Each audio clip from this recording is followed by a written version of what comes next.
April 13. புனித முதல் Martin. Italy நாட்டின் டோடி என்ற நகரில் பிறந்த மார்ட்டின் தன்னை இறைவனுக்கு அர்ப்பணித்து மக்களுக்கு ஆண்டவரின் பணிகளைச் செய்தார். சில ஆண்டுகள் கான்ஸ்டாண்டினோபிளில் திருத்தந்தையின் பிரதிநிதியாக பணிகளைச் செய்த மார்ட்டின் கிபி 649 ஆண்டு ஜூலை 5ஆம் நாள் திருத்தந்தையாக தேர்ந்தெடுக்கப்பட்டார். இயேசு கிறிஸ்து ஓரியல்பு மட்டும் உடையவர் என்ற அக்கால கருத்திற்கு மறுப்பு தெரிவித்த திருத்தந்தை மார்ட்டின் லாத்ரன் நகரில் பொதுச்சங்கத்தினை கூட்டி ஆண்டவர் இயேசு இறை இயல்பும் மனித இயல்பும் உடையவர் என்று அறிக்கையிட்டார்.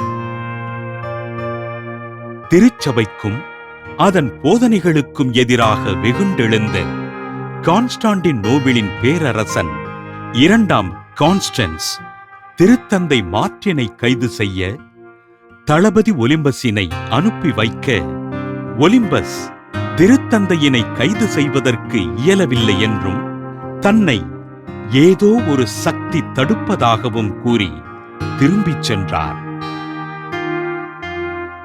திருச்சபையின் போதனைகளும் திருத்தந்தையும் தன் கட்டுப்பாட்டுக்குள் இருக்க வேண்டும் என்ற எண்ணம் கொண்ட பேரரசன் கான்ஸ்டன்ஸ் தன் மற்றொரு தளபதியான தியோடரை அனுப்பி வைக்க திருத்தந்தை மார்ட்டின் கைது செய்யப்பட்டு கான்ஸ்டாண்டினோபிளுக்கு கப்பலில் ஏற்றப்பட்டார்.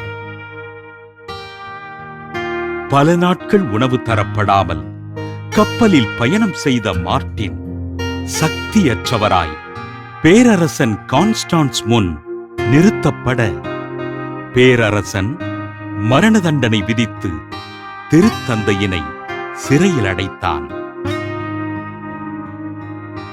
சிறையினில் 85 நாட்கள் பல்வேறு துன்பங்களை அனுபவித்த திருத்தந்தை முதல் மார்ட்டின் கெர்சோன் நகருக்கு நாடு கடத்தப்பட்டு கிபி 655ஆம் ஆண்டு செப்டம்பர் 16ஆம் நாள் விண்ணகம் சென்றார்.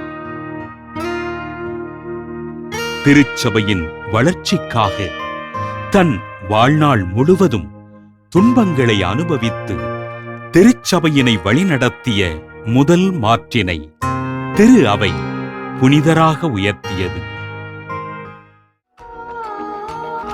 புனித முதல் மார்ட்டின் திருவிழாவினை கொண்டாடுகின்ற நாம் தீவிரவாதத்தின் அச்சுறுத்தலினால் வாழுகின்ற மக்களை இறைவன் பாதுகாக்கும்படி ஜெபிப்போம்.